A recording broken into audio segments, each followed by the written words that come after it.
Right now, as you're watching this, you might think you're alive.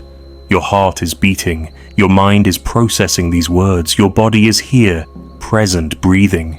But according to the great Sufi master Ibn Arabi, you're actually dead, and you've been dead for so long, you've forgotten what being truly alive even feels like.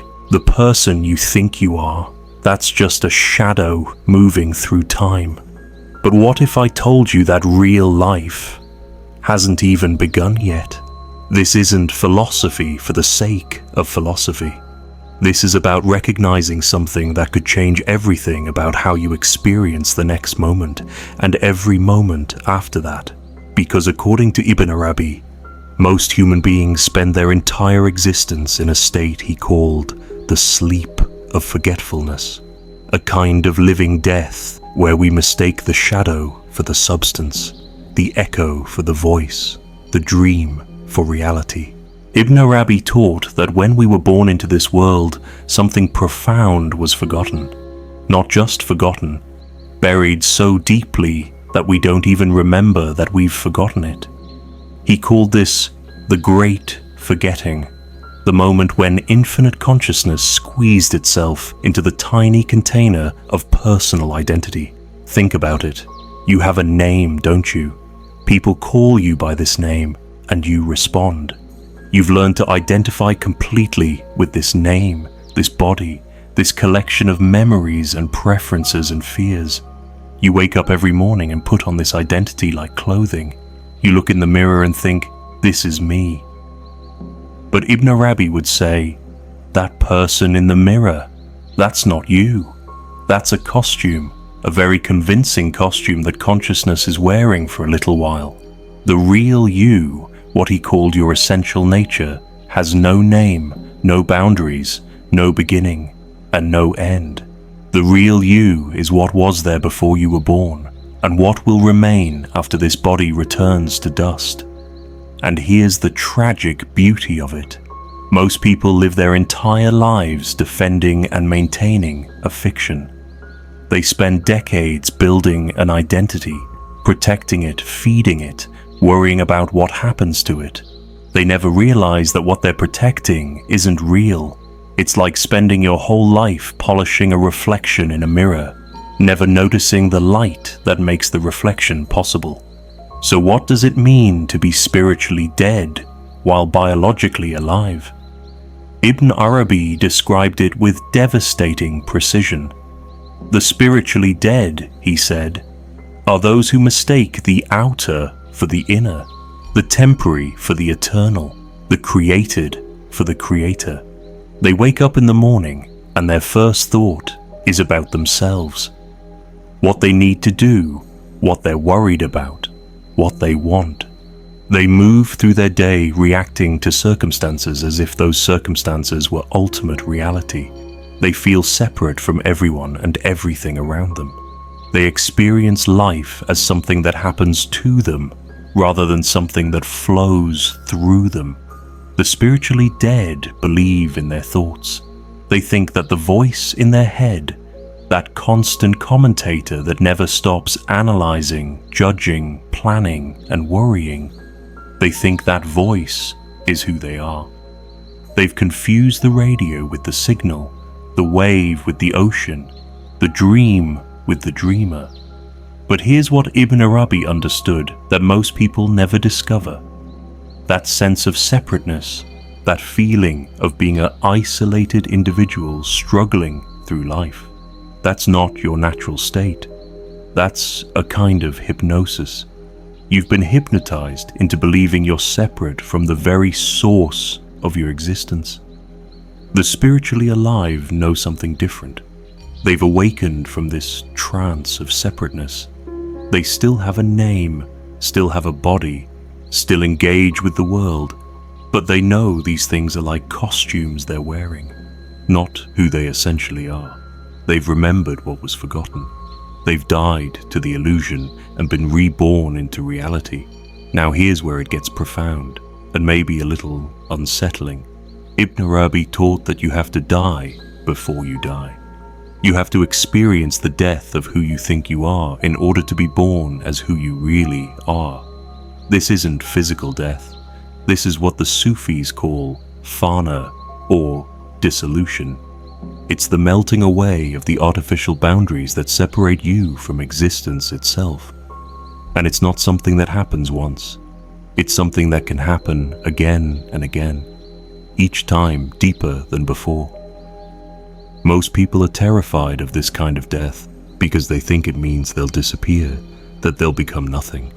But Ibn Arabi taught the opposite. It's only when you die to the false self that you discover what you really are. It's like a wave finally realizing it was always ocean, or a ray of sunlight recognizing it was always the sun. The ego mind can't understand this because the ego mind is the illusion. It's like asking a mirage to understand that it's not really water. The mirage can't comprehend its own unreality because its entire existence depends on being taken seriously. But occasionally, sometimes through suffering, sometimes through grace, sometimes through the simple exhaustion of pretending to be someone you're not, occasionally the mirage flickers. The hypnosis breaks for a moment, and in that moment, you catch a glimpse of what Ibn Arabi was pointing to. The deathless life that has been present all along, underneath all the noise, underneath all the drama, underneath all the stories about who you think you are. So how do you know if you're beginning to wake up from this spiritual death? Ibn Arabi described several signs, and they might surprise you because they don't look like what most people imagine spiritual awakening to be. The first sign is a growing sense of unreality about your usual concerns. Things that used to seem incredibly important, your status, your image, your plans, your worries, they start to feel strangely hollow, not because you become apathetic, but because you begin to see through them. You realize you've been taking a dream very seriously. The second sign is what Ibn Arabi called the loosening of the boundaries.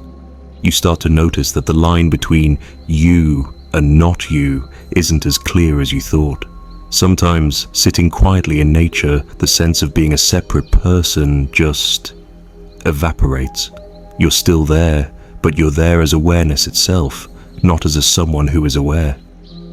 The third sign is a different relationship with thought. Instead of believing every thought that passes through your mind, you start to witness thoughts arising and passing away. You realize that thoughts are like weather patterns in the sky of consciousness. They come and go, but the sky remains unchanged. And perhaps most significantly, you start to have moments where you feel completely at peace for no particular reason. Not because your circumstances are perfect, not because you got what you wanted, but because something deeper than circumstances has been touched. Ibn Arabi called this the peace of the essential nature, the recognition that your deepest self has never been threatened by anything that happens in time and space. But awakening from spiritual death isn't the end of the story. It's the beginning of what Ibn Arabi called baqa, or subsistence. This is where you learn to live as both human and divine, both temporary and eternal, both someone and no one. In this state, you don't lose your personality. It becomes transparent.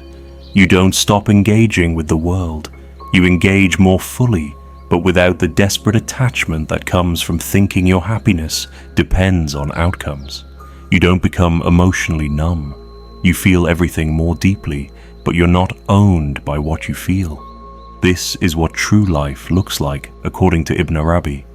It's the dance between form and emptiness, between doing and being, between caring deeply and holding lightly. You live as a human being, but you know yourself as something far vaster than any human identity could contain. Most importantly, you stop waiting for life to begin. You stop thinking that you'll be truly alive when you achieve your goals, when you find the right relationship, when your problems are solved. You realize that real life is what's happening right now, in this moment, as you read these words. Not the content of this moment. The content is always changing. but the aware presence in which all content appears and disappears. So let me ask you, as you've been listening to this, have you noticed the awareness that's aware of these words? Have you noticed the consciousness that's conscious of your thoughts about what I'm saying? That awareness, that consciousness. Ibn Arabi would say that's closer to who you really are than any name you've ever been called. You don't need to go anywhere to find this. You don't need to achieve anything or become anyone special. You just need to stop, even for a moment, and notice what's already here. Notice the space in which all your experiences are happening. Notice the stillness that's present even in the middle of activity. Notice the awareness that's aware of both stillness and activity. This isn't a practice you do. This is what you are when you stop doing so much. This isn't something you achieve. This is what's here when you stop trying to achieve anything. Ibn Arabi called it the ever-present origin, that which has never left. Even though we spend most of our lives looking for it everywhere except where it actually is. The death he spoke of isn't something that happens to you. It's something that happens as you. When you finally stop running from the one thing you've been trying to avoid your whole life. The dissolution of everything you think you know about yourself. And on the other side of that dissolution, not emptiness, but fullness. Not death, but life beyond anything your mind has ever imagined. Not the end of you, but the beginning of who you've always been, just waiting to be remembered. The next time you look in the mirror, try this. Instead of seeing a person, see consciousness looking at itself through the lens of human form. Instead of thinking, this is me, try thinking, this is how I appear, but I am what's seeing the appearance.